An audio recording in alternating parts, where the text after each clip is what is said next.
Hey, how's it going? I'm LeVar Love, the execution engineer, as well as business coach with Know Your Numbers Coaching and Consulting.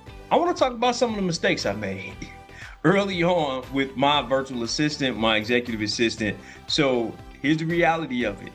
I did not have this amazing training plan, right? I had a good guide, I had some resources, and I made a lot of mistakes early. One of the biggest mistakes was just not communicating well. I did not communicate well with my executive assistant. And then let me tell you what happened.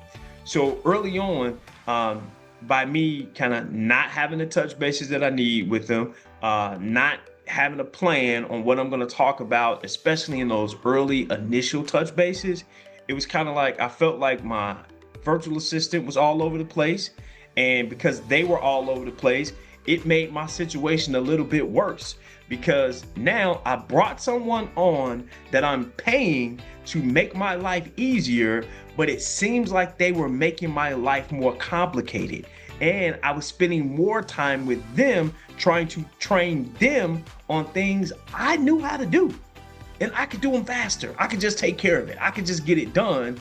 But what I realized, that was poor leadership, that was poor communication, and really all I was doing was kind of setting them back in their development, in their ability to support me. And I was getting frustrated. And I felt like I was spending money that wasn't helping me in my business. If you want to get your time back, hand over administrative tasks that are repetitive to someone who wants to take care of them and can be very successful at doing it, you have to communicate effectively. Right? And you have to have a guide. You have to know that, hey, the first week, this is what I want to train them on. This is our goal by the end of the first week. This is priceless. Now, what does effective communication look like? Have to have a daily touch base. Doesn't need to be for hours, 15 minutes.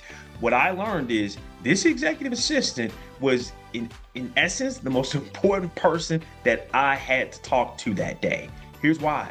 Because if there were 4 emails that needed to be sent out, 2 follow-up calls that need to be made, 2 invites on the schedule that needed to be approved or adjusted, or like my calendar needed to change for next week, I talked to them for 10 or 15 minutes.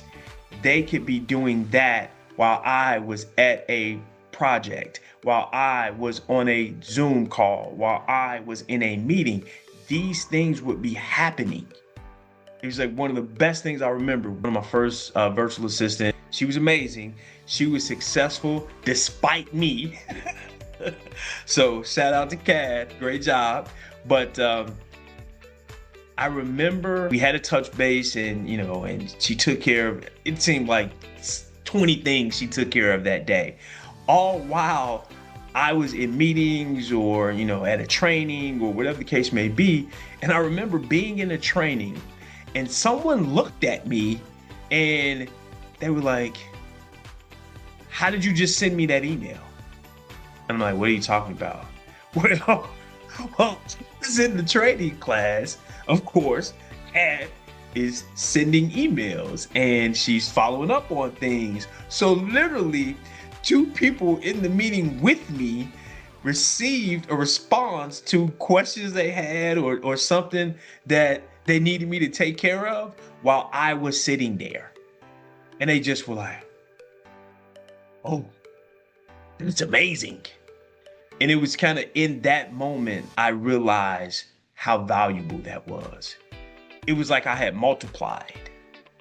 I'm like, whoa. So I'm here in the meeting, right? Getting whatever information I need or kind of moving my business forward. But these things are happening around me and behind me to kind of move the business forward. We're not stalling, waiting for an email response or waiting for a document to be sent. So that communication, that feedback is what drove that. So you have to take the time and spend it to communicate effectively on what needs to be sent out, what needs to be completed. Now, A second piece I want to talk about when it comes to communication. Hey, early on, it's ideal if you can do it on Zoom or on video call or whatever the case may be. But the reality is that that can't always happen. There'll be times that I'll be driving to a meeting at the time that our touch base is supposed to happen. So I pick up the phone. Hey, yes, is it a little faster? Is it a little quicker? But we have the actual touch base. So yes, it's great to leverage tools like Zoom or video calls. However, you know what? We also have like a project management system where we can just kind of DM each other like really quick. Or there are times where, hey, you know what? I know at the time of our touch base, I'm actually going to be in a meeting. So I can't be on Zoom or I can't be on a phone call. You know what I do? In our project management system, good morning. Here are the top 3 things to focus on today. Can you let me know if these things have been taken care of, so forth and so on. And we communicate via that project management system, and things are still moving. Leveraging the tools and resources, providing great feedback, right? Hey, take care of this, or did you take care of that? Hey, great job. These are all very important in the communication that you have with your virtual assistant every day that you can. It's critical.